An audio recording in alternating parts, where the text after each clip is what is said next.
Peter Jackson is weighing in on Amazon's The Lord of the Rings TV series.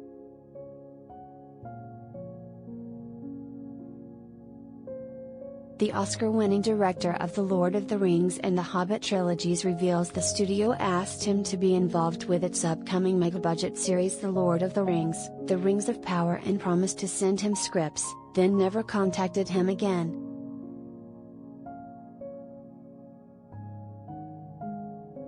"They asked me if I wanted to be involved," writer producer Fran Walsh, and I said, "That's an impossible question to answer without seeing a script," Jackson recalled to Scott Feinberg on the Hollywood Reporter's Awards Chatter podcast. "So they said, as soon as we get the first couple scripts, we'll send them to you. And the scripts never showed up. That's the last thing I heard, which is fine. No complaints at all."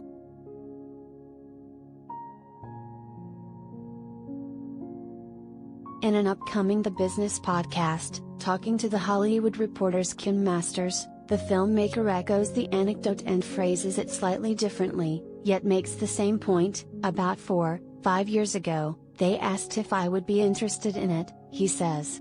"So I said, 'Have you got the scripts yet?' Because I know how hard the scripts were to write for the films, and I didn't know the people writing their scripts. They said, 'Oh no, we haven't got the scripts yet, but as soon as we do, we'll send you the scripts.'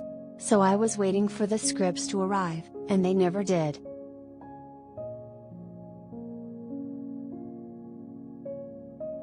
Back in 2018, Jackson told the UK's Metro, "I think they're going to send us some scripts to see if we can help them along."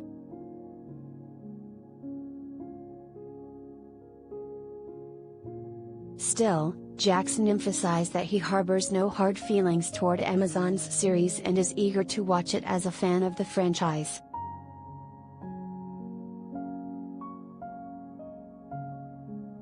"I'll be watching it," he says.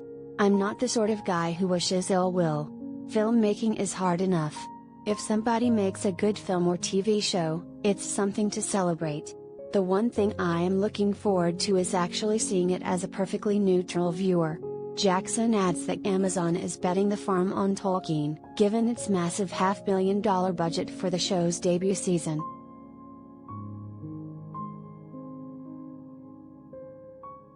Amazon Studios responded to Jackson's comments with the following statement: "In pursuing the rights for our show, we were obligated to keep the series distinct and separate from the films. We have the utmost respect for Peter Jackson and the Lord of the Rings films and are thrilled that he is looking forward to watching the Rings of Power."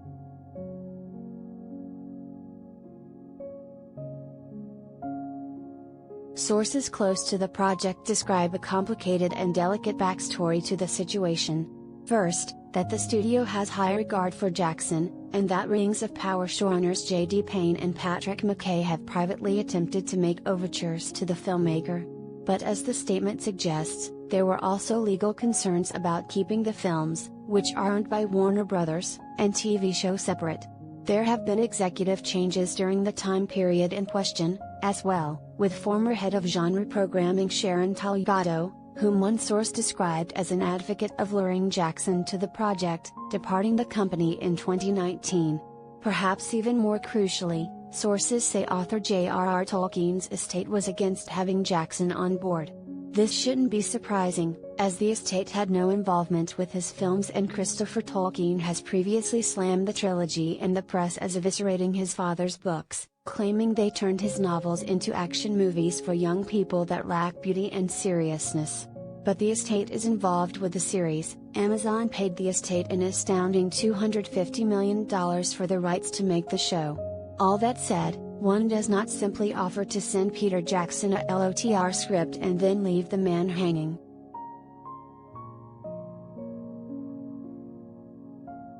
Moving on, Jackson was also asked if a movie studio would greenlight his trilogy today, answering, "Probably not with a director like me and a studio that would put its money on the line for 3 movies," he says.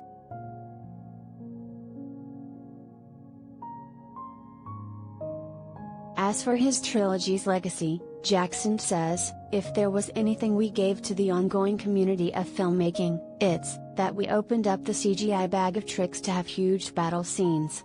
That's a bit of a modest answer considering epic fantasy shows such as HBO's Game of Thrones would likely have never been greenlit if not for his trilogy's massive box office and awards success.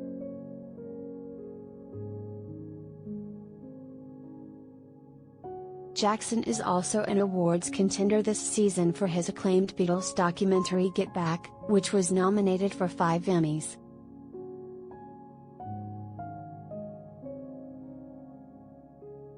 The Lord of the Rings, The Rings of Power follows the forging of the original Rings of Power during the Second Age that allowed the Dark Lord Sauron to spread evil across Middle-earth. It's set thousands of years before the events in Jackson's trilogy.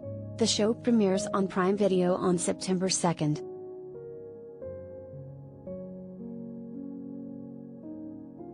Kim Masters contributed to this report.